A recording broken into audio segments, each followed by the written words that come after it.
that black masses, evil minds that plot destruction, sorcerer of death's construction, in the fields of bodies burning, as the war machine keeps turning. Death and hatred to mankind. I always forget where my freaking intro ends, and I'm like, oh, you always catch me like this. Like you'd figure after, I don't know, 2 years of doing this that I would know when my own song ends, but I never do. Anyway, hey, thank you guys for watching. I know I'm a day early. I get it. But I fly out tomorrow for a week so I can continue working on me and dealing with my combat PTSD that I got from Iraq and Afghanistan. So I at least wanted to get a show out to you guys, so I did it. I'm doing it a day early, but got a couple of great guests. And I can't wait to talk to them. I really haven't said more than maybe 30 words to either one of them. So it's gonna be great. We're gonna get to know each other. Let's hey Russell, what's up, man? Dude, you're always like on it. Oh, so as we do in the beginning of our show, we're gonna light the sage. And I got a little sweetgrass. Anthony, what's up, buddy? What are you, like the Wraith Prince himself? I keep forgetting your name. You're like your handle. I think you're the Wraith God. I like it. Whatever it is, I like it. So we're gonna light the sage. We're gonna get rid of all that stupid negativity that we inevitably bring with us into a new week. Well, we're gonna get rid of it. Like I told my guests, there's gonna be smoke on my end too. So if you see smoke on their end and my end, we're super protected. I like it. Oh, just a couple things I went over that. There will be no show tomorrow. This is it. I'll be gone for a week. However, I will fly back from Philadelphia Saturday, so there will be a show the following Sunday.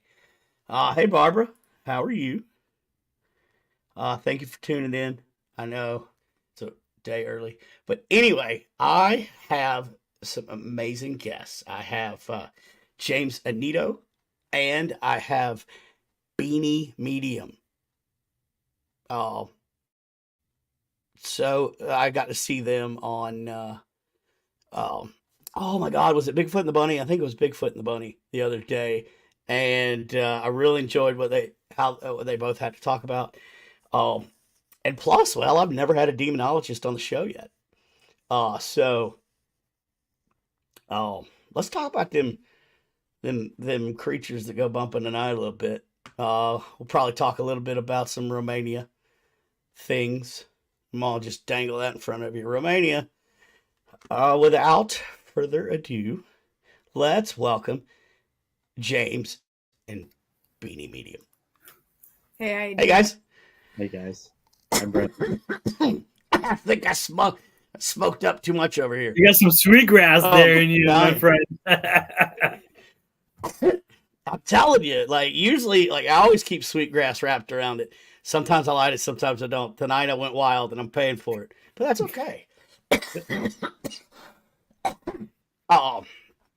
So I guess we have to do one stupid podcast question. Tell everybody about your who you are and what you do. Those of you who were born under a rock and don't know who James Annitto and Beanie Medium are. Of course, I was born under a rock. No, I didn't meet Beanie. No, you first. Ladies first, Mike. Ladies first. Ladies first. Yeah, go ahead. Go ahead, Beanie.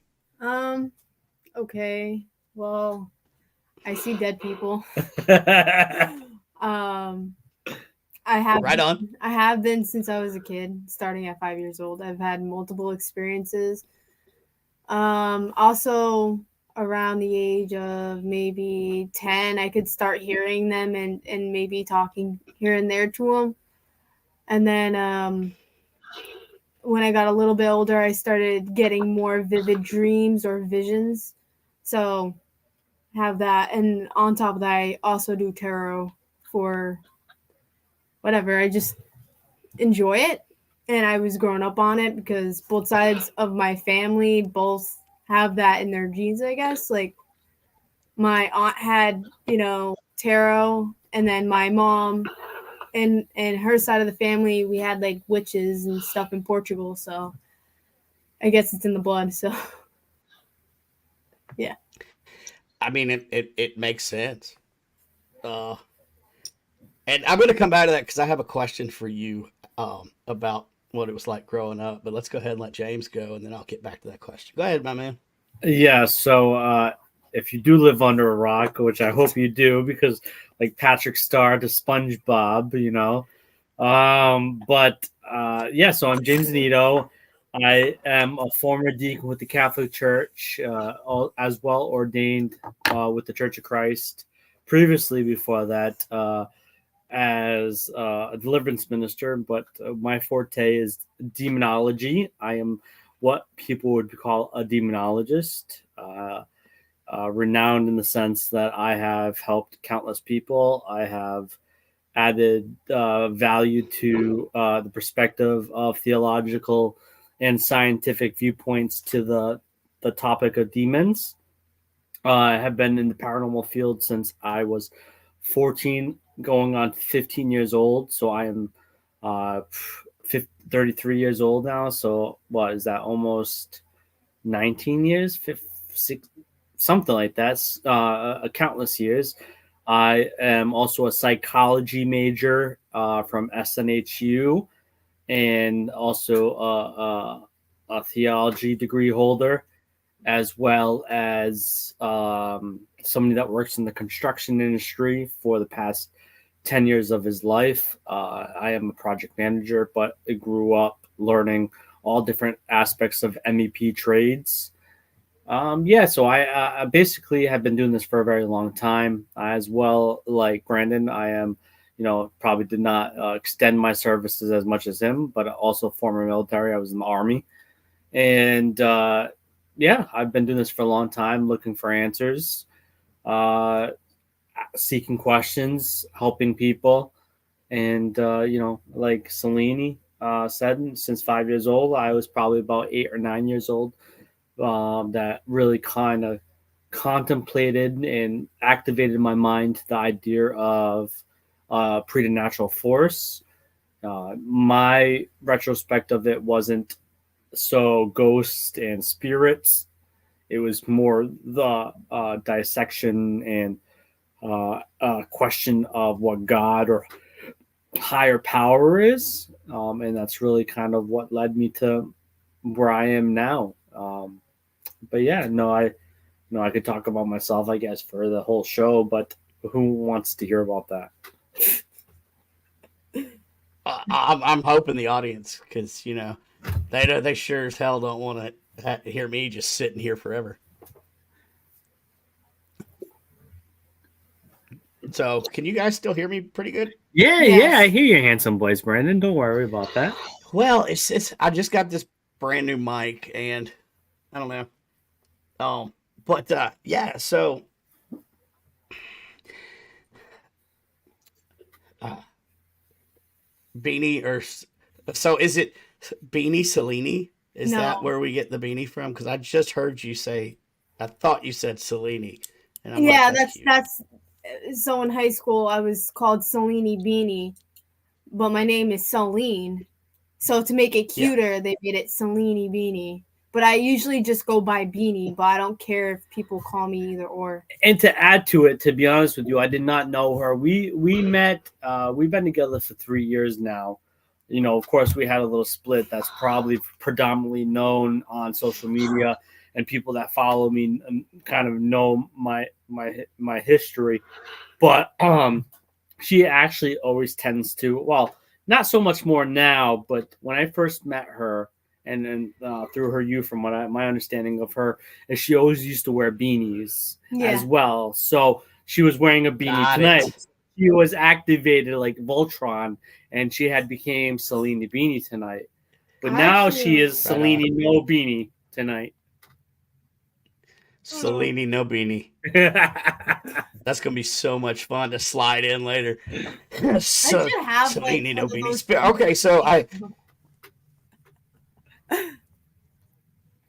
I said I was gonna come back to you, Beanie. So what was it like? Okay, so I'll just give you a small bit of my background. So I grew up Southern Baptist. So ghosts and the paranormal and stuff like that were kind of cute to talk about, but don't you dare go, you know, and hunt them or tarot cards. Like, don't you have tarot cards? So my background was kind of like I went wild once I got out of the house. But with you growing up with so much support and bloodline of witches and things like that, how was it for somebody that was raised kind of shut in? I guess how was it for you?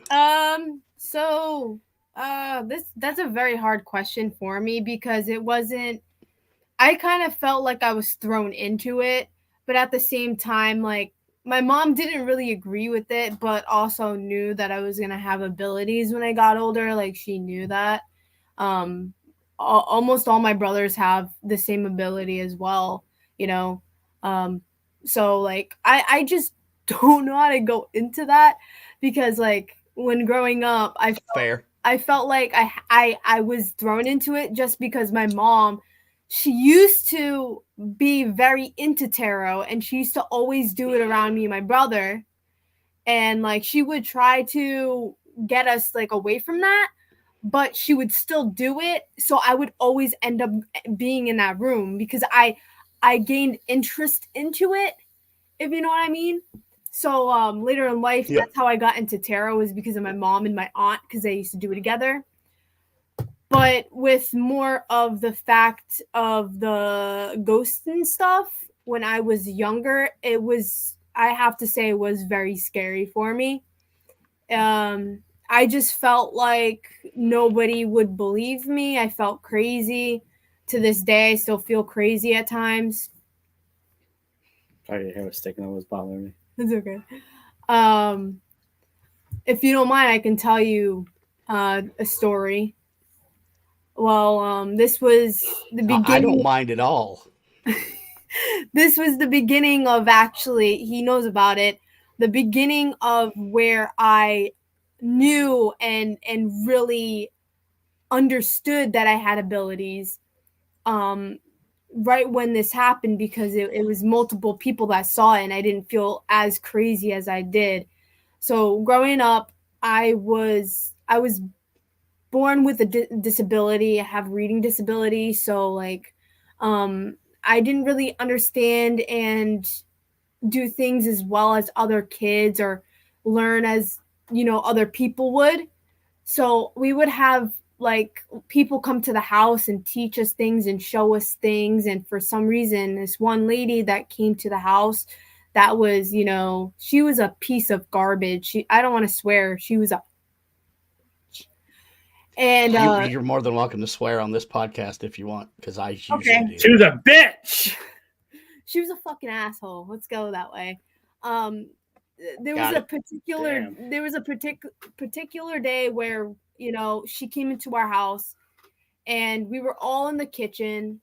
And I'm gonna explain the kitchen now because I remember it all clear as day. Behind her was this tall door, and it's a cupboard to the pantry, but it's like a real it would look like you were going outside because it used to be like original doorway to go to the hallway, but we boarded it up. And she was standing there. We were standing across where the sink was, and we have this beautiful antique metal and wooden shelf. All right, we have a candle like this on the bottom shelf where the microwave was, and right next to the microwave like that. We have the top full of cookbooks. And my mom, she loves cooking, she loves baking, that's just how she was and how we knew her. And this lady was like, "You're not doing your job as a mother. You are this, that, and the other. You shouldn't have your kids, blah, blah, blah." And my brother was like scared. He was holding on to my mom. He was crying. I was just standing there. And the spirit that was there was not happy with her and took the biggest book. It was like this big. Took it out and threw it at her across the room. And this candle that was right next to the microwave, the flames were here and it shattered. Well, good. Yeah. When she woke up, she was like, "What the fuck just happened?" And my mom goes, "It wasn't me." And she goes, "No shit." And she's like, "I'm out of here. I'm never coming back here." We had to have another person come in because of her. She was just so scared to come back. And I don't blame her. I was scared of that house too. It was very hard growing up in that house. Scared of going to sleep at night, getting the covers pulled off you, getting pushed in closets. Man, even the attic and the basement for me was the worst spots. I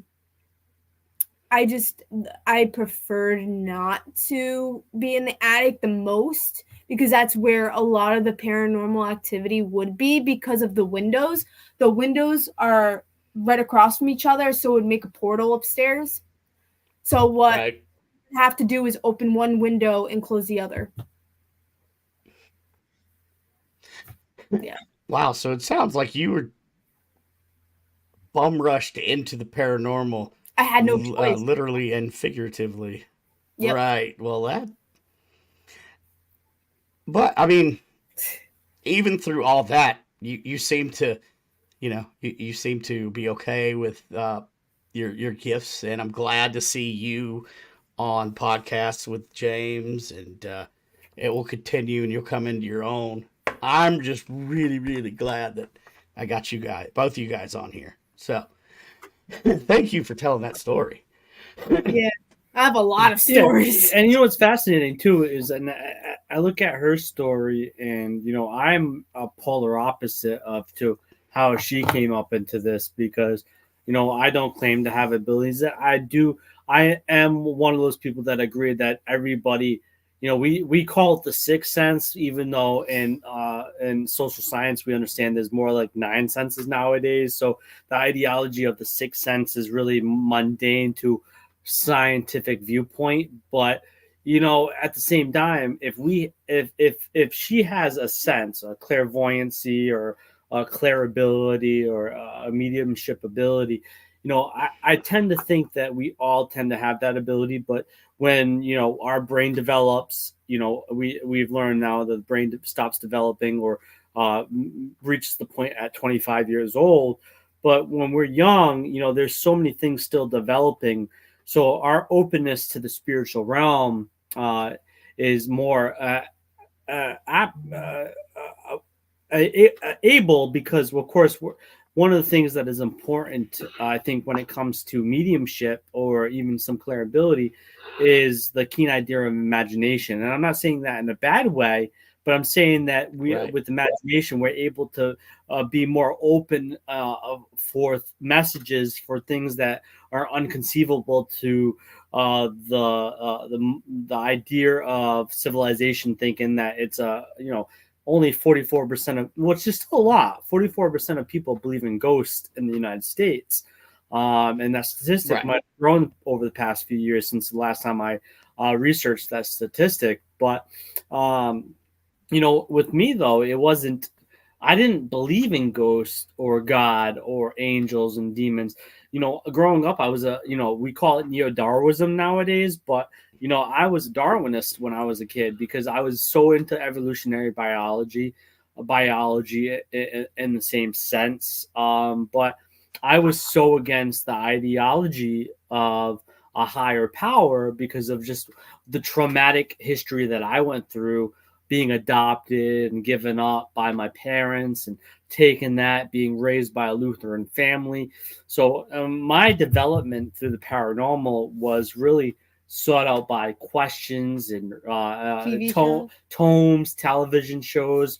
The lack of radio shows back then, but the few people that would be interviewed, listening to that, but mostly tomes, literature, and then of course eventually television. But it's interesting how there's a different difference of how we brought up, and that's the one thing that I can really kind of relate to, because that she went through a certain experience, I went through a different experience, but we both came together in kind of the pattern of investigating the paranormal, kind of expanding upon what our questions were or what we dealt with. Mine was more humanistic, her was more spiritualistic, but it was interesting how it has melded together, how we now are together.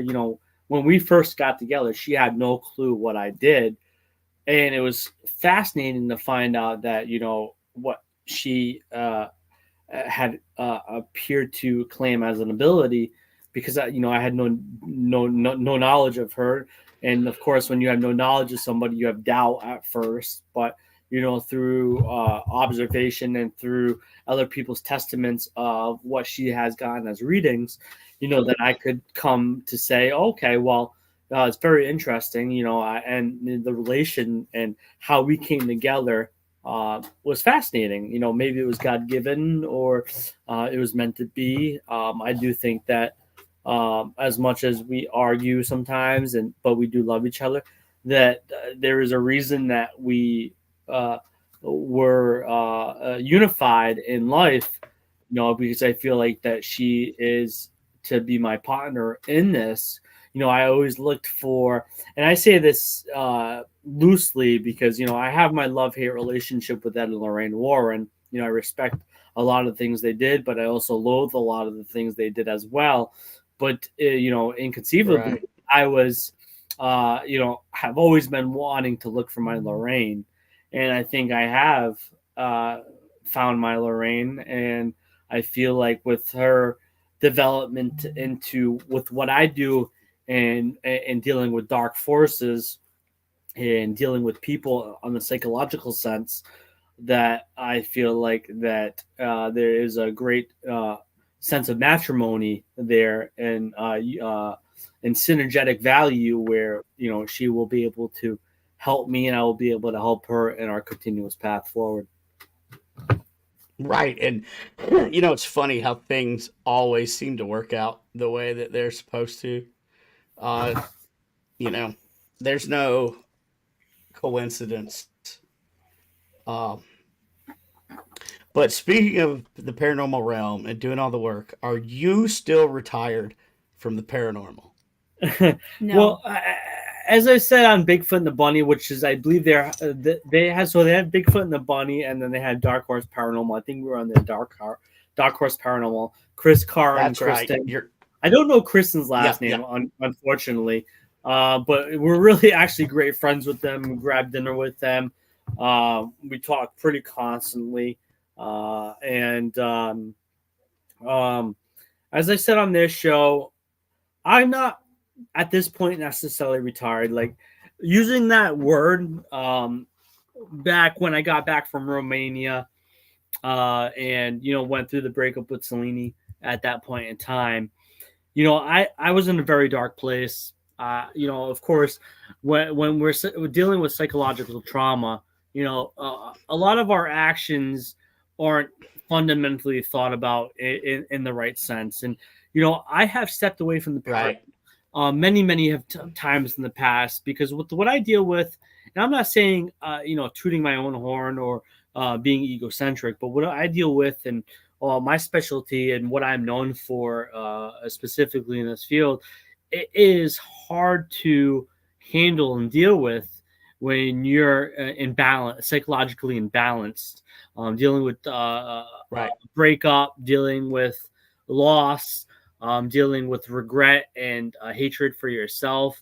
So I would say that I'm not, because I would say like about 4 months in, this where we had spoke, Brandon, for a little bit, not long, Yep. but in Abbeville, South Carolina, Ryan Buell had me out. I forgot the name of that hotel now. Maybe you remember, but I've heavily 100% forgot.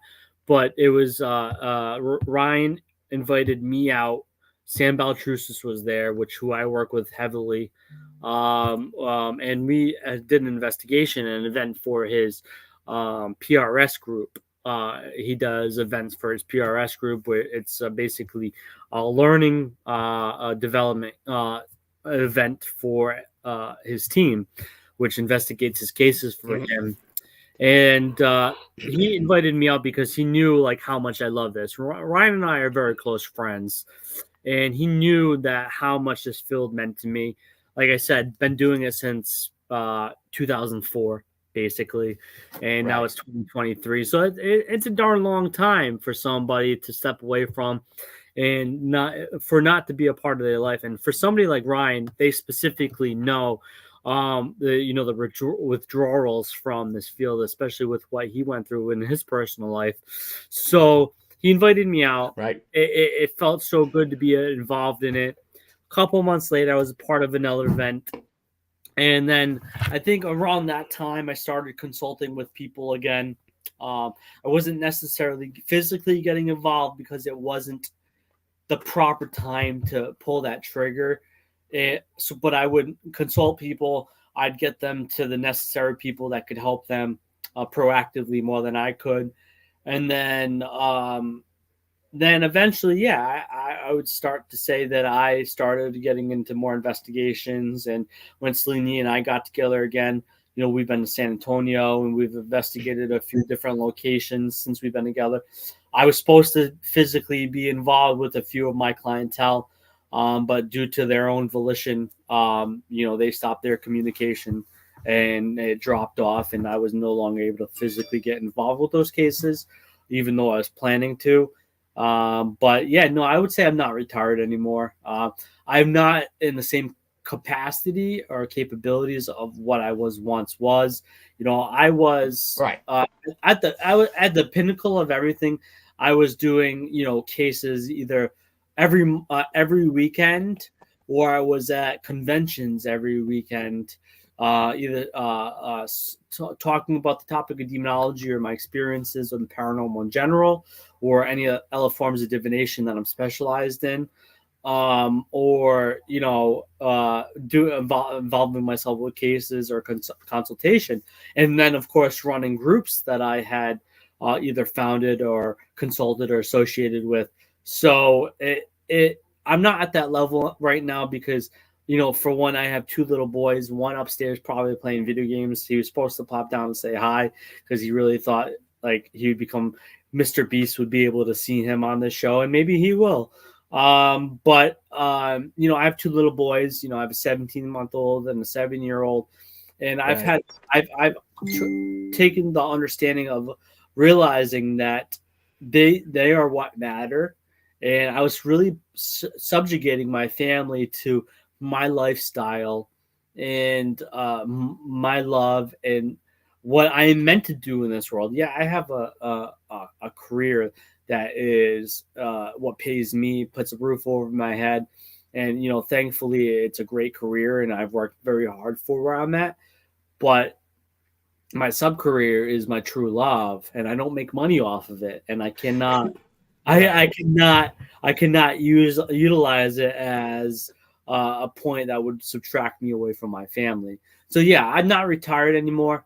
I know some people will dwell on that fact. Well, James does it again. He's back after a year. But sometimes that's what we need. Sometimes we don't think proactively. We are human. Throughout human civilization, human history, we can tell we make pretty poor decisions. And, that's the story of my life. I've made some pretty poor decisions. Haven't we all though? We all have. That's Well, I mean, I was going to say, like, I made a bunch of bad choices that turned me into a raging alcoholic. I mean, I'm about to hit 3 years of sobriety, but congrats. I mean, everybody makes mistakes. Thanks, man. So it's, I don't see it. If you didn't make mistakes in your life, I would be worried.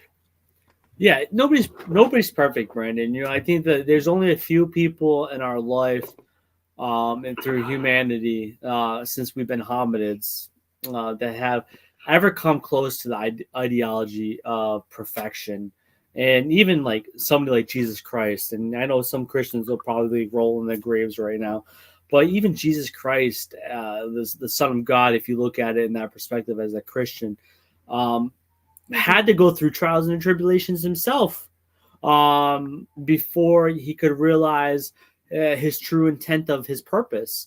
So Right. even the truest of people that we seek to idolize as perfectionists or perfection in general still have gone through their mistakes and had to learn from them to realize what it is to be good or to do the right thing. So, you know, we have to be people, and that if we're not being people, we're not living. And that's the truth. Oh no, 100%. And you know, like in my profession, well, not profession, but shamanism. That's one of the biggest things that I try to tell people. Look, like all of the scars that are inside me, Yeah. I used to hate and try to drink away. But once you realize that all of the scars, like I'm proud of mine because they have gotten me to the point to where I am, and that's one thing a lot of people need to understand. We as humans, we need our time, us time to, you know, clear this out. And if you want to retire 200 times and come back, who cares? Yeah. Well, you know, one of my perspectives in life is, if you don't notice the blemishes in life, you don't see the beauties in life. And I've realized that tenfold every single time that I've gone through a trial or a tribulation. You have to see the ugly to realize that there's beauty in life. Because if there was all beauty in life, then we would not understand life in general. So yeah, no, I 100% Well, agree. right. Well, and so we'll veer off because got deep pretty quick. But Very deep. oh, Beanie, I'm gonna ask you have you gone on how many investigations have you gone on with James? And what's it like investigating with your significant other? Let me think. Oof. I don't know how many. I would say at least a dozen. Not the answer for you, but that's what I'm thinking in my head right now. I a was dozen. thinking 10. So close to a dozen. Yeah, around a dozen. We'll just say a dozen. 12. Yeah, okay. Um, And so what's it like? What's it like? we usually sometimes we split up. Like me and him have never taken the time to actually come together and do something alone investigating. Every time we investigate, it's with a group of people, and I'll go with a set of girls, and then he'll go with a set of people that he knows. So it's like, I don't know.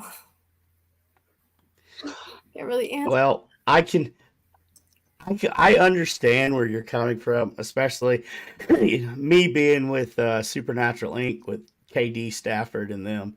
I mean, we do events too, so I know what it's like to go. I go out with my wife; she's part of the team.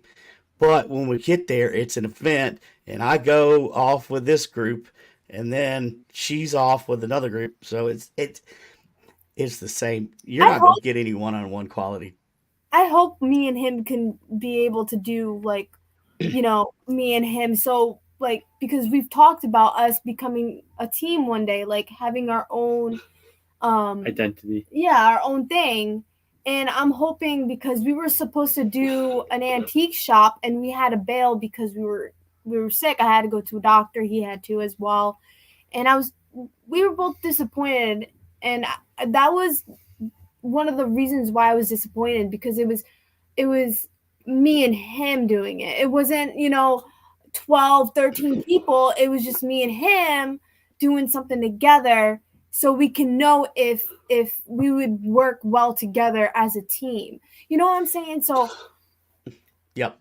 no, I just can't wait to do that. And to add, I will say that in retrospect, that we definitely do have a lot of different, various different viewpoints. Like me, I'm eclectic in many different senses. Like, yes, I am Christian, but I have studied probably every major religion, to even to the spurts of animism, which is the very first religion that has ever existed in humanity.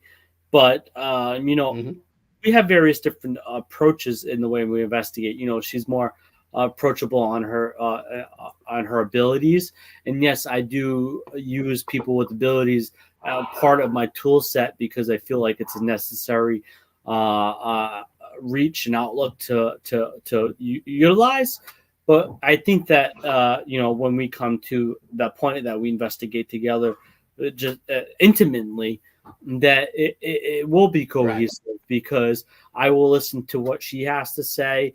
She knows how I approach things. I'm very scientific in the sense, critical thinking. But I'm fine with that. But I think that we have started to step by step build that rapport with each other beyond just a relationship and intimacy, and more of that professional relationship. Like, the other day at like 11:30 at night, she started asking me some deep questions, and I'm just looking at her like, honey, I gotta wake up at 5:30 in the morning. But she's asking these very inquisitive questions. What were they? And I don't even freaking remember. But she was asking these very inquisitive questions, and to me, that alone right there shows that that we would be able to work together so well, because I think one of the grandest issues that we have in this field is too many people are stuck in a streamline and don't ask those inquisitive questions that kind of go outside the box. And she was asking me those, and that kind of said to me, in my eyes, you're asking those questions and you are a perfect match for me in many different levels. But I was also saying, honey, it's 11:30. Let me go to fuck to sleep. I remember those. Oh, it's crazy. Are you gonna say it? Or? Oh, you want me to ask? Okay. Yeah, just throw them as statements and say. But yeah. So one of the questions was, because I was talking about how when my soul left my body, aka astral projection. Yeah, like what I saw was darkness. Like, it wasn't dark. You know how, like, when you take a picture in the olden days, it would be gray, black, and white. That's what I saw. Right. And I asked him, I said, hey, what if spirits could see like that? What if that's how they look at us and not in color? And like, I was like, I saw my cords. Great question. Right? And I was great question. The way the light was too was really, really bright. It was like a white, not an orange, not a yellow. It was a white light. It was like a light bulb that was all white. And I'm like, but if other people could see, if other people can see them in colors, what if they just have that ability and the spirits could still see in black and white? Like, I had like more questions towards that, the other realm. Yeah. And I was like, what if we do have other realms? What if we, have realms that we can go to when we are asleep? That's when our spirit is more awoken.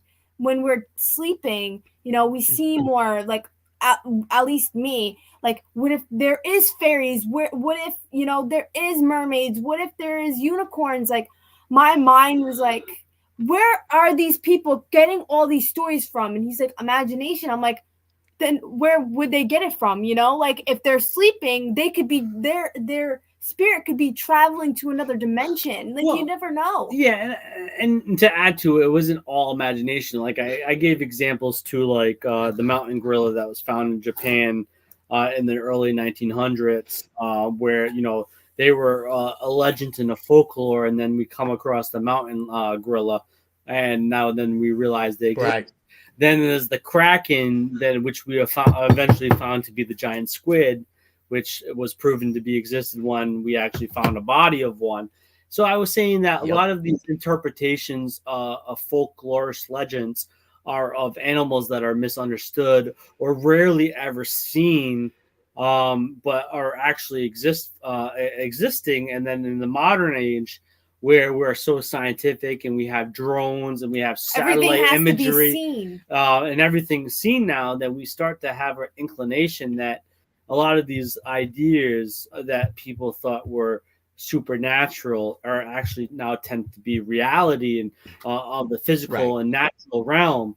So that's where I have to say with imagination, because when humans, especially in the early ages, the Bronze Age and the medieval age and the Dark Ages, and even before that, when things happened, we jumped to superstition like nothing. Now we have in the psychology things, we have, like, especially when it comes to demons, now we had dissociative identity disorder, bipolar, schizophrenia. But back then it was a spiritual affliction, unless you talk to somebody like Hippocrates, the father of medicine, who knew exactly what it was. Right. But many people that didn't have a philosophical background or knowledge of medicine automatically jumped to the idea of superstition, because it was easier for humans to conceive than it was something that could be developed through mental health or physical impairment. So that's really what my outlook was on it when I said imagination, because it really, the humans are one of the most imaginative creatures out there. Of course, it's really hard to Right. dwell on how dogs are imaginative, of course, but because we are the utmost, beside like dolphins and maybe a few other other creatures out there, we are utmost one of the most intelligent mammals out there, or beings out there on Earth. So we are very imaginative. We are very subjective, and that's not a perspective. That's actually fact through a lot of social science study and theory. And it's very interesting to look at how humanity, and that's something I'm very into anthropological study. Like I said, I have a social science background, so it's very interesting to me to see the development of the hominid from 250,000 years ago, and before that, predate that with the troglodytes, to modern sense, and see how our inclination of idea has transcended time.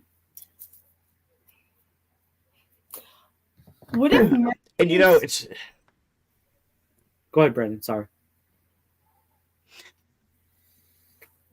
I don't. You know what? I kind of want you, Beanie, to finish with that, because I like where you're going. All right, I'm sorry, because this crossed my mind, because he didn't cut me off, but he wanted to say what he had to say. But with something my mom told me when I was younger, because it's going back to like the whole mermaid thing, is back in Portugal they actually found one, and they put it in their museum. And I was thinking, what if mermaids, and this was one of my questions, what if mermaids are actually aliens? Mm. And they're not, like they're not like the Little Mermaid. They look like fish, but like they could have came from somewhere, or like we haven't discovered the whole ocean yet. So we gotta think about all of the different things that could be down there. And that's what I said to him, and he rambled about, I don't know what he rambled about. With mermaids, though, is what's fascinating is they have the sirens of Greek mythology. Yep. Those are birds. No, sirens are not birds. They're actually mermaids, or very mermaidistic, similar. Yes. But so the concept of mermaids have been around for a very long time. But the one thing that I would equate, that I think a lot of those sightings of mermaids throughout time were actually dolphins, because dolphins do sing. They are very intelligent. And you would think that something that acts so intelligently would be human, aka the human imagination. I'm not saying mermaids don't exist. I would love for fucking Aquaman to come out of the ocean with the trident and That would be so cool. conquer stuff. Yeah. But in a realistic sense, in the way I critically think, I just don't think it's possible. I think that she does make a point, and really, it's actually a notion that people tend to think that we haven't discovered much of the ocean. That's actually not a true statistic. We actually have a good concept. A lot of what our ocean is conceived of. Yes, our planet is 75% made of water, but we have satellites. Right. Satellites can do a freaking amazing amount of things. We know the Marinara Trench is the largest depth in the world. I think it's 6 miles deep. And then, of course, the highest point is the Himalayan mountains. But we have a great understanding of the ocean. There's probably a lot more to discover that we haven't figuratively found yet. But Right. at point in time in 2023, where we a lot of biologists and a lot of people that deal with the ocean are starting to have a better keen of idea of what the ocean is conceived of. But we might be missing the mermaid. Maybe they are something of a reality or a different species. But that I also relate that to the jellyfish. A lot of people always say the jellyfish is of an alienistic connection. But there's a lot of actual research on it right now that the jellyfish is actually very similar to a lot of other things that exist on Earth. And for what we believe, that because the jellyfish is so intriguing that it's alien, that it really is not. But we get these kind of cool concepts in our head. We have people like L. Ron Hubbard and H.P. Lovecraft and Edgar Allan Poe. And I'm gonna stop you right there, because I had a feeling you were gonna say H.P. Lovecraft. Yeah. And so Brian puts up, I still think the aliens have a base in the ocean. Yeah. Well, that leads me to H.P. Lovecraft. What if Cthulhu is real? Yes. Thank you. Well, I'll spin that. What happens if the flying spaghetti monster is real as well? But I think it's debatable, because like people that like Aleister Crowley was noted to be one of the first people to really depict maybe like an alien-based looking creature, right? And Aleister Crowley, I have respect for, in the sense that he was a smart man, but at the same time he was an LSD user, he was an alcoholic, he was a druggie, and a lot of his concepts came from the conceived notion of drugs, which when you take drugs, depending on what drugs, it makes you very imaginative, and that is something that we can understand through modern science now. But I do don't let me denote. I do think aliens do exist in some capacity. Yeah, they're not maybe humanoid in the retrospect. We do humans tend to make themselves feel more important than they are, and they maybe aren't humanoid. Maybe they can be the size of a plankton from SpongeBob SquarePants. My second example from SpongeBob. Love it. But they could be the size of plankton. They could be unseeable, like Encounters of the Fifth Kind. There's definitely different conceptions of what an alien could be. Technically, if Mars has water, which we do believe that they have an ice cap on Mars, there's probably with any aspect of water, there's probably life in there through some sort of microorganism, and technically that would be an alien. So it's quite possible. We have had sightings on Earth for many, many years, including Roswell. But you got to remember, the topic of aliens wasn't generally talked about in humanity until people like L. Ron Hubbard and H.P. Lovecraft and people that wrote and really kind of created the idea of science fiction when science fiction was created, there was a boom of the thought of aliens. But it's very important to note that it's very important discussion, because we aren't the only planet in this universe, or the only planet in this Right. galaxy that could considerably host life. There are a lot of other parts of the universe that have Goldilocks zones with livable planets like Earth. So it isn't to denote that there are places in this universe where life exists. I'm a big Star Wars lover. Maybe there's a galaxy far, far away that has a Darth Vader that's killing some damn people out there. You know what I'm saying? Right. I like that. What if there is Andor? And what if there is? If there was a Pandora, that'd be You awesome. got me thinking. See, yeah. So let me ask you, since we're talking about when aliens were talked about and stuff like that. Okay, so what do you think Ezekiel saw in the Bible? Where it That's- talks about a wheel touched down and it was fire. You know, look, Mm, and I'm not, it's kind of a rhetorical question, but, mm. and then look at Enoch, you Yeah. know, Yes, thank you. like when he's talking about, and then in Revelations, when they talk about New Jerusalem, and it sounds like a mothership.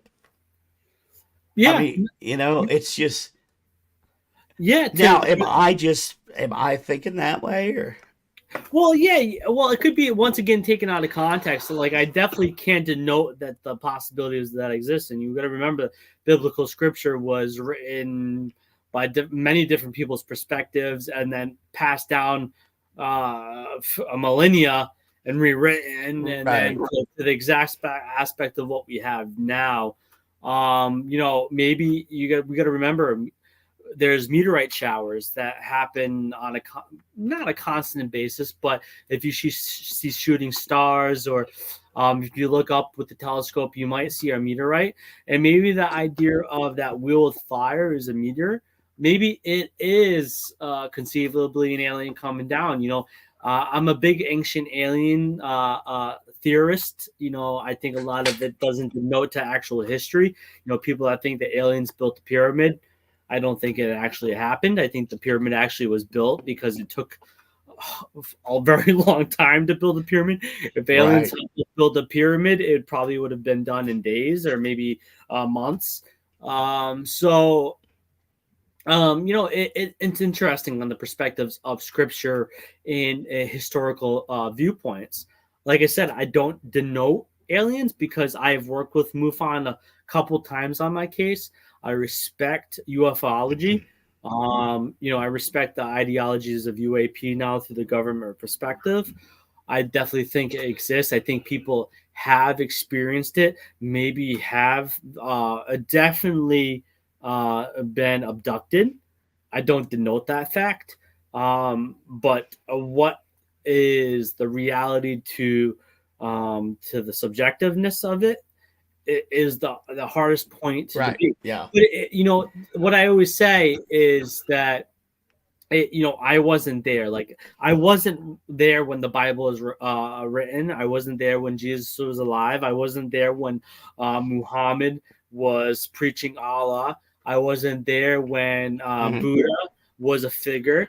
So a lot of these perspectives I wasn't there for. I wasn't alive, and I have to take them for what has been written, what the testaments are, and that's all I can try to equate them to be, and then add my own values or perspectives or theories to it. And that doesn't mean it's right. But what is great of it all is to question it, think about it, ask more questions. When you find an answer or conceivable answer, you go down that rabbit hole. And I like to think of her as my Alice, because she goes through some very dark questions or deep holes, and I'm the Mad Hatter to the whole thing. But I think that the more that you ask questions, the more that you think you found an answer to your question, the more that you're gonna continue finding more variables to ask questions to. I love asking. And that questions. leads me to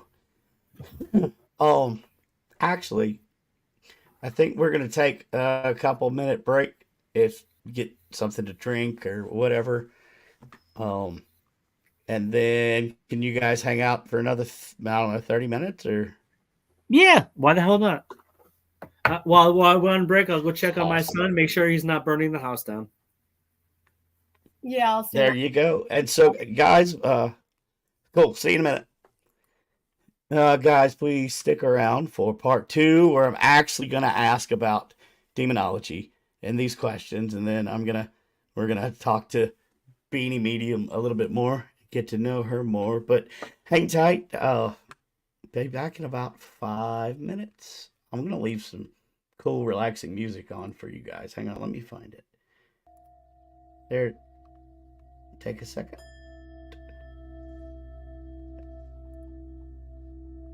Please stay tuned. See, it says it. Wait, it says it right there.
Hello, everyone, and welcome back. Hope you enjoyed that music. Uh, if you did, you can go to this website, astroraven.love, and check out Illuminating Hearts. They're the ones that did that music, and I think you can get that particular meditation for free on their website. Go check them out, please. And thank you. Thank you guys for hanging in for our little break. Oh, I'm an old man and I drink a lot of sodas. That's all that needs to be said.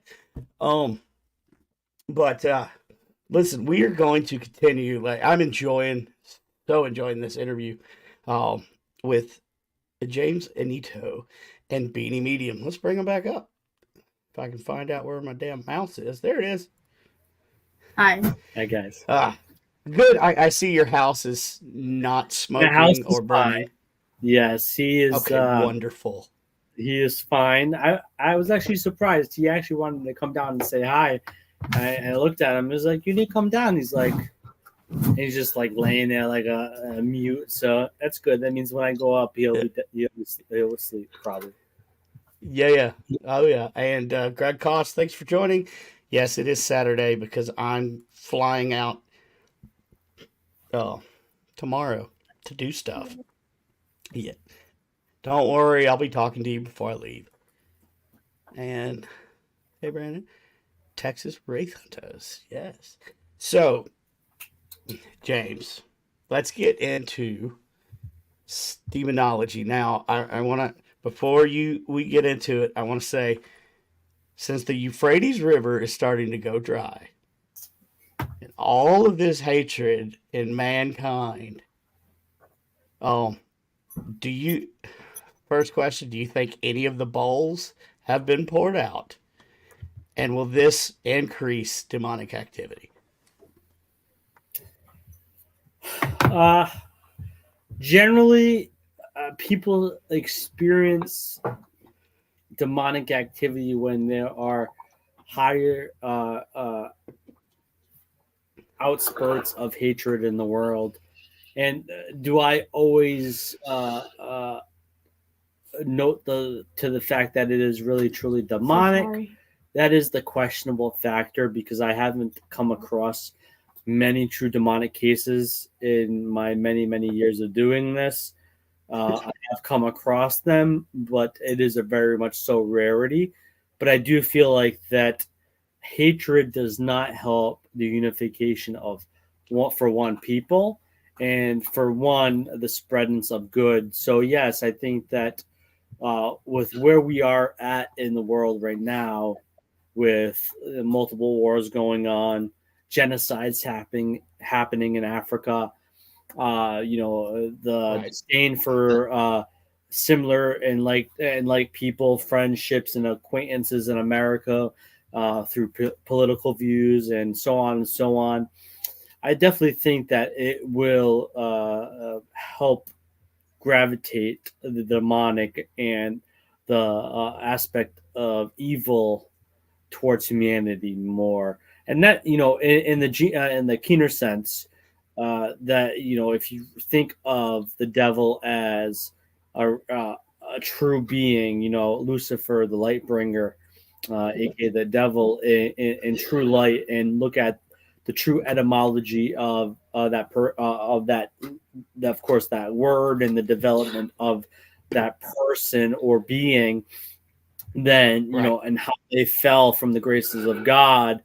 And I definitely think that if physically and realistically, if Lucifer existed, then he's getting the last laugh right now, because a lot more people are turning away from God, are turning away from their humanity, from their I'm not trying to get crazy here, but turning away from their genders, turning away from from themselves.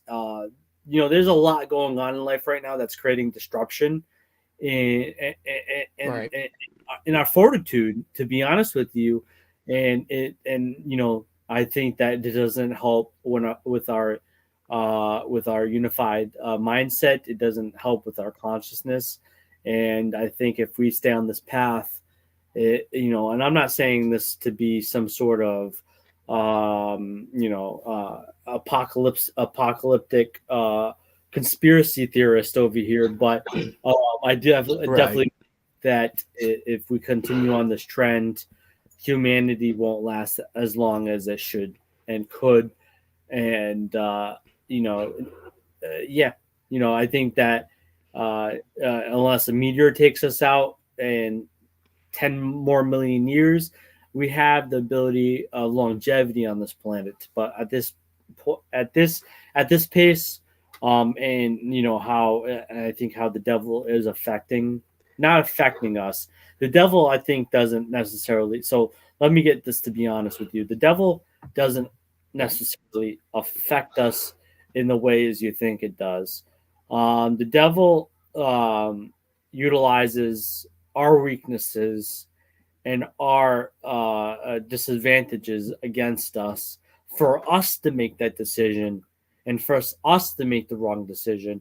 And then it, depending on how you look at those beings, it capitalizes on it, and we allow it to win. You know what I'm saying? If that makes sense. Right. No, yeah, it does. So, as a demonologist, where is your place in the clergy as far as do you work with an exorcist, or how does that work in the church? Well, so I was a deacon with the Catholic Church. I was working with Bishop Long. I am no longer a part of the church due to inconceivable differences. I of course, one, for being part of the military, and for one, working for a company that has a hierarchy. I do respect a system of leadership, but the church for me was too inconceivable in the sense that I think too many people feel like they are higher than others than what other forms of business or other forms of life can be. So I separated myself from it. I think I learned what I needed to learn from it. I've always been a credential chaser. aka two different Christian denominations. In August, I have my psychology degree. I have a business degree. I have a theology degree. I have a computer science degree. I am a person that thinks credentials are a key thing. So I think the credentials that I received from my ordination of the Catholic Church will always be impeccable in the sense that it's taught me so much of a different faith structure of Christianity. So I don't work with an exorcist right now. I do work with fellow demonologists. I do work with a man named Leon Wilkes, who is as well a deacon, but he is part of the Anglican Church. The church actually, just be easy, let's say the Church of England, and he is actually to be ordained to the Presbyterian, which is the priesthood, and he is actually to be an exorcist in the future. But me, Leon Wilkes, Shane Gillis are working on something right now that will revolutionize demonology and the accreditation of it, and the respectful nature of it, and how it's conceived by people. There's too many people, in my opinion, running around with the title demonologist without no inconceivable background, no real true knowledge of other belief systems and other forms of demonology. Demonology is not a Christian oriented thing. There's radical demonology, there's Islamic demonology, there's Eastern culture demonology. I think we're working on something right now that is Christian oriented in the sense, but also in retrospect, demonology oriented.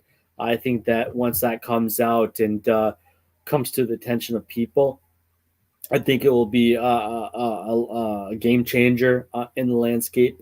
I've always for the idea of accreditation in this field. Like with shamans like yourself, I've been to many powwows. I've been antiquated with quite a few different tribes throughout my life, and I know the struggles and the tenor that it takes to become a shaman, and the responsibilities that is required through tribal matters or shaman through even totemism to Right. reach this level. And so I think that I'm trying to make a topic like shamanism or demonology, in a sense, demonology more so, because it really, people think it's such a bread and butter distinction from theology, but really, Right. the 7 or 9 branches of theology, demonology is not the main branch off of. It's actually a branch off of angiology. So I think with what we're working on, it's going to take time. I think that it will help in the values uh, um, uh, and accreditation values of with what we come out as and talk about.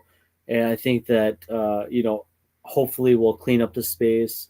Hopefully that we'll give better people ideas of this is what a demon is and this is not what a demon is.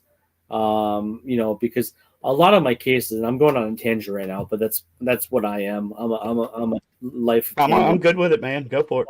Um, but we have this concept that our television programming, something like the Travel Channel that used to be all about travel, Anthony Bourdain, Andrew Zimmerman, and stuff like that. And now for and then for a while it was dominated by paranormal things, were demons and properly Right. misdiagnosed. And I think that's a huge issue because we start to gravitate towards the subjective nature of people, which I said that early in the show we are very subjective, Yep. and we Yep. we tend to make them believe that what we're dealing with is evil and some incarnate evil that we have to be worrisome. And that my goal is to get rid of that taboo nature of that thought. We're thankful in now 2023. Now if we were growing up in the 60s and the 70s and earlier than that, the paranormal was so taboo. It was never spoken about. If it was spoken about, Right. it was heresy. And now Yep. thankfully, due to these shows, we have come to the public awareness that it is quite possible this exists. But now public perspective of it is now it's more tenant towards to be evil. And my goal is to thwart that because I'll give a statistic. I'm a very statistical person. Statistics are facts. It's Right. not debatable. 1% of my cases are demonic in the Okay. many years that I've been doing it. I have about 500 cases under my belt, and that's a give or take number because of my case files. If I go upstairs and count them right now, it'd probably take longer than this whole show. But Right. but 5 of my cases were true, quintessentially what I would call truly demonic in the sense. That's 1%, not a lot.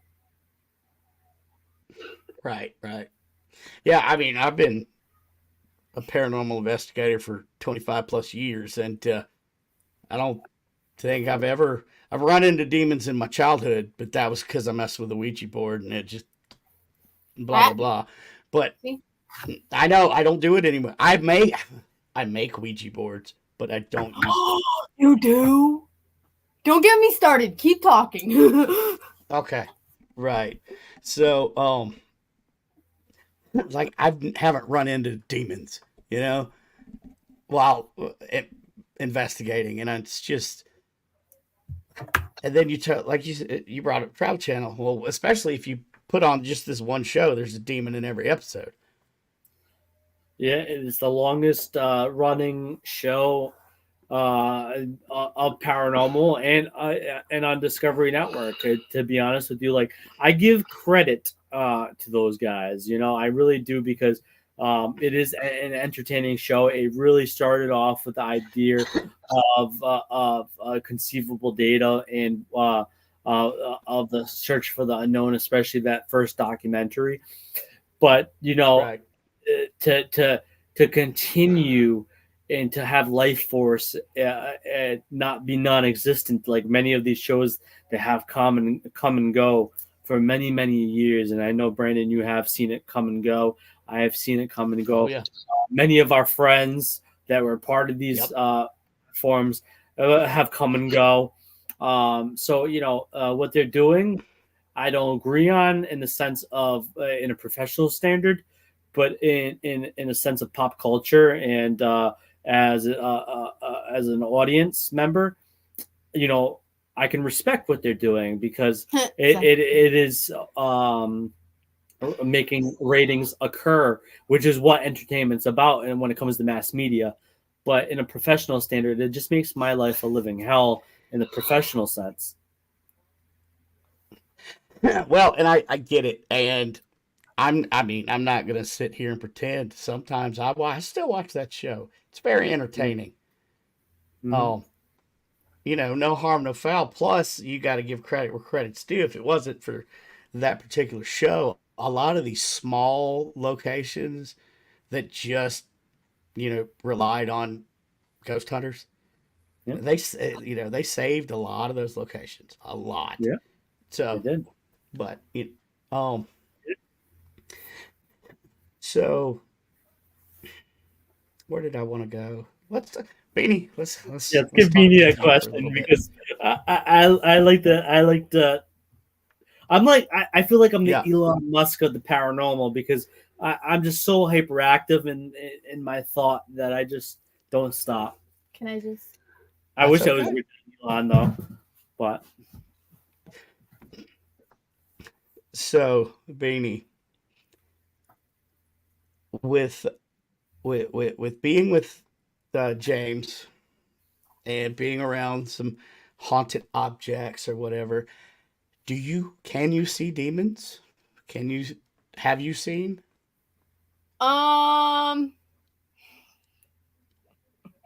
Low class demon. And you don't have to answer. Don't hurt You don't. her. Ooh, This is Eva. ooh, No, Ava. evil. Oh, okay, yeah. evil. I love that, Brandon.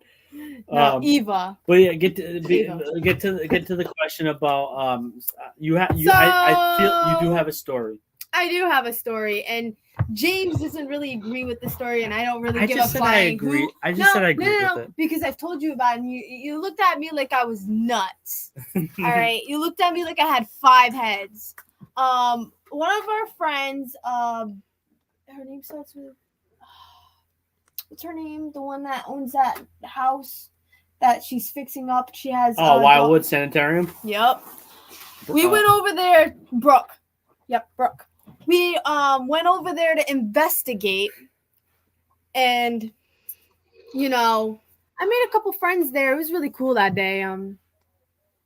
Well, I was checking out the house and whatever, and I met this kid named Nick, and he was coming down the ladder, and he said, "Oh, this spirit just pushed me," and I went up there. I'm like, don't bother me and I won't bother you, like just leave me be. Don't harm anybody type energy. And let me just say this thing, he's a low class demon. No. He's not. To be honest with you, you should tell your story about you growing up in that house because that I would equate more to be demonic than anything that Wildwood Sanatorium. Wildwood Sanatorium. That thing followed me home. That doesn't mean it's demonic. No? That means it could be attachment. It could be something that was.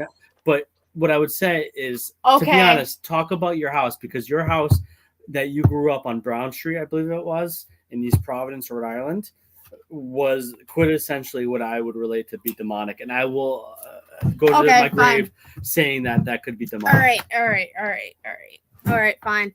I'll tell you about that place then, because I grew up there, All right. and my childhood was horrible. I hated being home. I never wanted to be home. One, because of the abuse, and on top of that, being bullied, and then coming home to a house where I wouldn't be able to sleep at night, so I had insomnia really bad. Let me just start off with the beginning of finding out the haunting. My grandmother was getting pulled off of her bed. She had bruises around her ankles from trying to be dragged. She had to say Hail Mary until it went away. That was one part of it. The second part of it was when the people upstairs passed away. They didn't pass away in the home, but the husband died first in the hospital, and then she left, and then she died. They were really nice people, but when we moved up there, one day the whole window from the bottom to the top, I have witnesses to this, so they can vouch for me. The whole window was full of flies. The whole window. And my vavoo, he was like, oh, because we had pigeons outside, he had pet pigeons, and he's like, one of them must have died on the roof. He went all the way on the roof. Let me mind you, this is a 2-family house, but it had a basement, a first floor, a second floor, then an attic. So it was a pretty big house. Okay. And he went on the roof, and he's like, there's nothing in the vents. There's nothing on top of the roof. Nothing's dead. All right. We're just trying to figure out what the hell is going on. And it was like that for 2 weeks. And then it finally went away. There was nothing sticky there. There was nothing wrong, nothing dead in the house. We didn't have mice problems. Nothing was wrong with the house. And then one day when I was taking a bath, as a weirdo as I am, at like 7 years old, I have clothes on in the bath. Weirdo. And all I hear is hoofs. Hoofs, like horse feet on the attic. Right where where I'm in the bath playing with my soaps and potions or whatever crap. I hear hoofs in there. And then when I get out of the shower, where the sink is, where the outlet is, all sparks were coming out of there. I never told James about that because I thought he would have looked at me crazy, but there was sparks. There was sparks coming out of there, like water was splashed inside the outlet. And I was just standing there, had a towel on, whatever. And I run out of the bathroom. I tell my mom, like, there was an accident in the bathroom. She's like, oh, it's not working anymore. The outlet's not working. So it was whatever. And then you know the story about the accident in the kitchen. And my mom told me this story about, it was me and my brother. And she told my grandmother that she needed. I actually remember her saying this to my grandmother, that she needed to bring Joey to the church because she needed to talk to a priest, because she was in the kitchen washing dishes and she saw a man walk by into Joseph's bedroom, but she didn't think anything of it. And all of a sudden she heard my brother talking to someone. She walks in. She goes, hey, honey, who are you talking to? And he goes, the man that sleeps under my bed. Yep. And then nope. I don't know which one to talk about next. I think I'm gonna. Should I talk about the attic or the room that's on the middle floor? Attic. The attic. All right. So one day, my aunt Christina decided to ditch school. And my grandmother comes home, and my grandmother, if she finds out that my aunt ditches school, she's going to get whooped. So my aunt and her best friend went upstairs in the attic. They were smoking a cigarette and whatever else. And my aunt was telling Tiffany or whatever that the upstairs was haunted, and they were antagonizing, oh, there's no spirit up here. You ain't gonna do anything. She took a puff of her cigarette and like this, and there was a shape of a body, like a person, Right. And literally, like, it was like a demonic growl.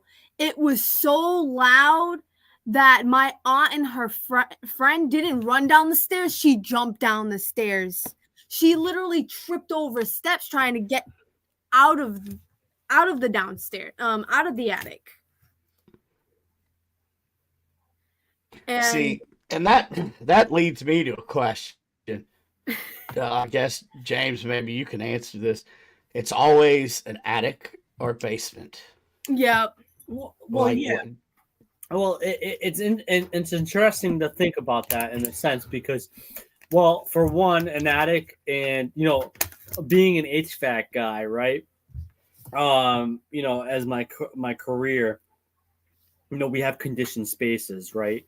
Areas that are full of light, full of either introduction of heat or air conditioning, and usually the basement or the attic is not introduced with that kind of element. And then for one, they also don't have introduction of light unless, of course, your basement has light. But usually, most people only go in their basement or attics either to store things, to go downstairs if they have to do laundry, if that's where their laundry is, or they store things. So these are the most darkest Right. of our locations and our homesteads. So one of the things I would say that what darkness revels on is dark. Light, of course, frightens them, in the preternatural sense and in the physical sense. So I think a lot of the times when these beings or these entities lay dormant, they are either congregating in the attic or the basement because these are areas or locations that they can fester off that darkness, or are not interrupted in the sense that there are going to be people around them, so they can linger and fester there. So that's why I think that the basements and attics tend to be the most probable areas that these things do linger in, where of course a lot of investigators, including yourself, Brandon, when you've dealt, I know you haven't dealt with a demonic case in 25 years, but when you're dealing with negative spirits or aggravated spirits or maybe even elementals, maybe that is where they congregate as well. That tends to be the spot. And one of the reasons I would also say even spirit might, in the sense of the humanistic aspect of spirit, would linger in a dark space too, is I heard an EVP from an investigation that I was a part of, where the investigator asked, "Would you like us to turn the light off?" And in response to this recorder, I wish I had this recording. I'm not, Scout's honor on my kids. I'm not making it up. But on the recorder, it said, "Light hurts us," and that was interesting. That that it gave the response, "Light hurts us." And that wasn't really something negative either. It was just something more benevolent. But I kind of thought, why does light hurt us? And, I still really haven't really quintessentially figured out that interpretation. The absence of light, you think about it, shadows are created with the mirrors of light through the sun. Right. But when you take away the sun, there is no shadow. So or if there's no light, there's no shadow. And so it's still always a speculation. Why would they, or some spirits, be afraid of light? And maybe it's because, in our darkest of moments is when we actually think of our deepest, darkest regrets. And a lot of these spirits that I think that tend to linger are through traumatic values. They're something something happened to them where they are tethered to this world before so they can send out a message or find some sort of conviction. If it's a lost loved one, maybe they linger around because of somebody's trauma. So it makes sense that they linger in this darkness, and the light might hurt them. But there's also kind of like counterintuitive arguments too, where, well, why would the light hurt them? Because we hear about, well, when you pass on, you go into the light. So but maybe that's why they're scared of it too, because maybe they don't want to go into the light because they feel like that perception of that the light's on will push them towards that towards that Right. light that they don't want to go towards yet because they don't want to move on yet. But there's so much speculation on it. But yeah, I would say that Celine's Broad Street experiences, and why I'm so harder on her sometimes, or hard on people in general, is because I'm a see it to believe it kind of person. And Right. but one of the things that gives credit and credence to her experiences on Brown Street are that there are multiple people that I've talked to in her family that will speak about their experiences, that give credit to her experiences.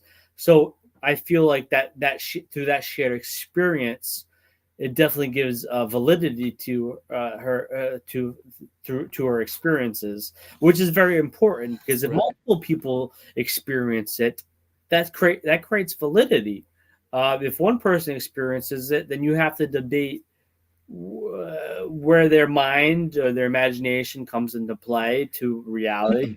But if multiple people are dealing with it at different parts and fashions, and like she would say to me, it wasn't widely discussed about that this entity was there until after the fact, where her grandmother eventually got affected, because her grandmother would never Wasn't a big believer in wasn't a that. big believer until she was affected. Then it kind of opened a can of worms where people started saying, well, I had this experience and they had this experience. So it was Right. very interesting to me that none of them knew of their experiences until after the fact, but they all had experiences, and that kind of gives credit to the whole circumstance. Yeah, 100%. It's kind of like with Bigfoot and Bigfoot sightings and stuff. Like if just one person said it, okay, whatever. But now we have thousands of people, so it leads credence. So yeah, especially in a situation like that, the home where you've got people telling similar stories. Yeah, yeah, yeah. Yeah. I get that. And we're gonna give Beanie the final question. Yes. It comes from the audience. Tabitha Meadows, Beanie, do you blow out lights and electronics? AKA, can you wear watches or do you stop watches What? or any electronics? So okay, so what I'll say, and you got to answer this. What I'll say is, what he's trying to say is that in my experiences, there are people with abilities when they're either reading or going through a home, that lights will dissipate, light bulbs might explode, electronics might disconnect, because basically when you're walking through, you basically Absorb the energy? that, but also the spirits are absorbing that energy to make contact with you. Has that happened to you before? No, I've had more of like them draining me. Yeah. Yeah, I've had them like more of draining me, so I've been trying to like fix that. I've never actually had. Actually, I did have one thing die a few times. This thing here, my doll Vivian. I shouldn't have done it in here, but it was the first time and the last time I did. If you don't mind, can I bring her out Certainly. or to show? Excuse me. James doesn't really like her, and James isn't. She doesn't really like James. So Puppy. this is her. She's creepy. Okay, she's creepy. Yeah, she's like, well, I don't like you too. she's very, very, very, very sassy, especially with men. She don't like men. But I had her just sitting on my desk over here, and this was sitting on her lap. I asked her to show me a specific number. I'm like, can you turn it up? EMF detector. Yep. And she turned it off. She just said, nope, I don't feel like doing this right now. So she's not getting off for any readings right now. But yeah, she's made a few, yeah, because she's on camera and she doesn't like men. Yeah, she's made a few videos of this. You know, her biggest outlet is TikTok. You know, she doesn't fake things or anything like that, like some other TikTokers or YouTubers would. But yeah, there's some videos on TikTok of her or Facebook of her using the MF meter, and you know she would record the videos on airplane mode, as she would state, and it would still go off. You know, because if people don't understand, is when you're not on airplane mode, you receive signals through the antenna, through the receiver. You know, your EMF meter will go off. But I also have black salt around her neck and a bell for protection. Yeah. She's the only negative doll that I have, but I just kind of put her away from her. Right. And to tell you the truth, you know, I'm one of those people that don't like bringing work home with them, so I'm not very too happy about her having objects in my house, because I would never, even when dealing with cases, I've dealt with a lot of locations. You know, I've taken items out of museums and given to people like John Zaffis, or other people that not necessarily collect items, but actually handle them correctly and put them away for nobody to deal with. But you know, it's something she likes doing, and I have to be supportive as her boyfriend. But I didn't know she was haunted. That was the thing. I found out later on, because she was from an antique shop. Don't play that with. But now we have this one, which is haunted, and now she knows that she's collecting haunted dolls. So now I do. Yeah. Yeah. Thanks. So there you go. She's mine. Right. Yeah. It's like an addiction for these people. I have one haunted doll. But all of them are children. They're all little kids. You have a haunted doll, Brandon, you said? I do, but it just caught me as ironic, because she's saying, well, they're little kid spirits, and what do true evil spirits like to pretend as? Little children. Children or lost loved ones. Yeah, that's their biggest deceptive factor.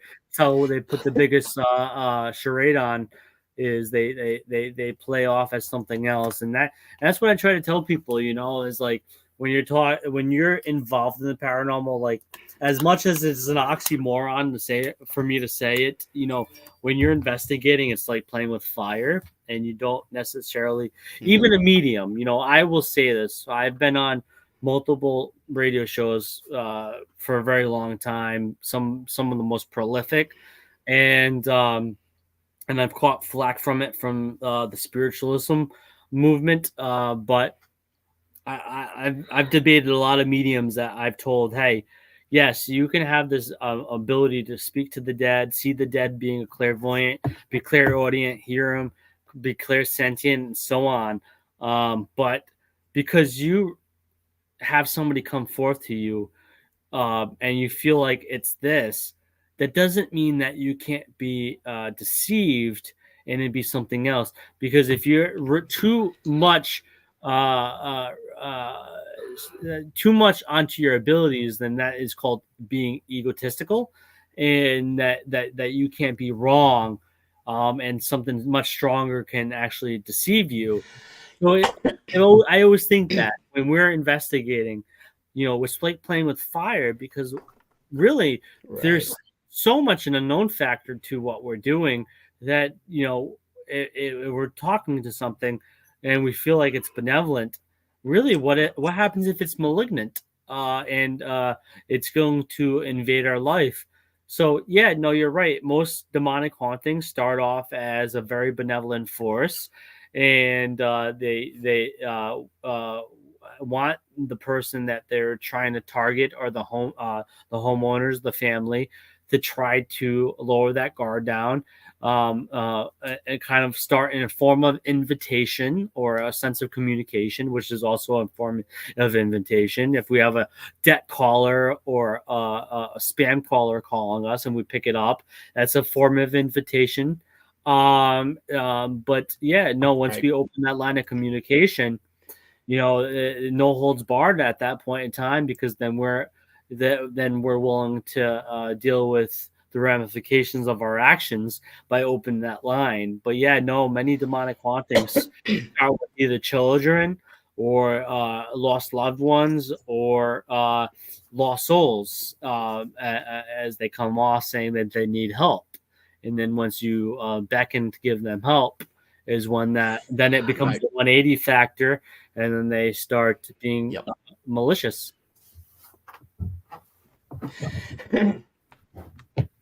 Well, let's we're getting close to the end here. How about tell everybody where we can find each of you on the socials and what you have coming up? You can find me on TikTok. Go ahead, Beanie. Start. What is your TikTok? You have it?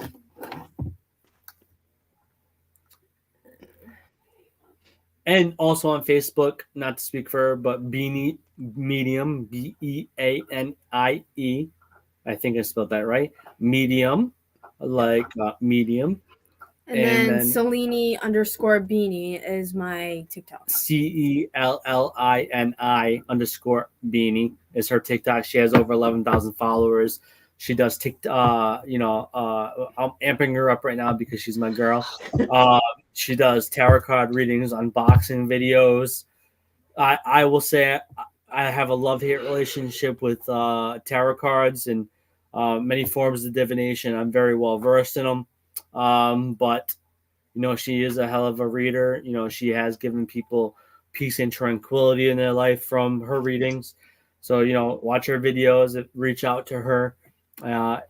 She's not going to charge you hundreds and thousands of dollars to do a reading. She's going to charge you what's reasonable for her time, but she's going to be there she's probably going to give you a reading that goes way over your time and still charge you the same price, because that's what the hell she does. But that's what makes her a great human being.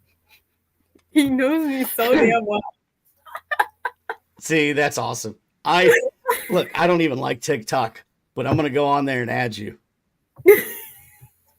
So, You're making me smile. But as for me, I don't have no social medias anymore. Don't plan to have any social medias anymore. That shit is the devil. But my mama said that they are the devil, and which is a What a Boy reference. I love that movie. But yeah. But you can reach me on jamesannitto.com, JamesAnnitto.com. And I am also a sucker. If you abuse it, I'll abuse you. But I give my phone number out. Damn, Toby. 401-808-7416. If you need help, advice, if you just want to talk about demonology, the paranormal, please contact me. I love talking about it. I'll talk your ear off for hours on end. But yeah, reach out to me. And 808-7416. Well, 401-808-7416.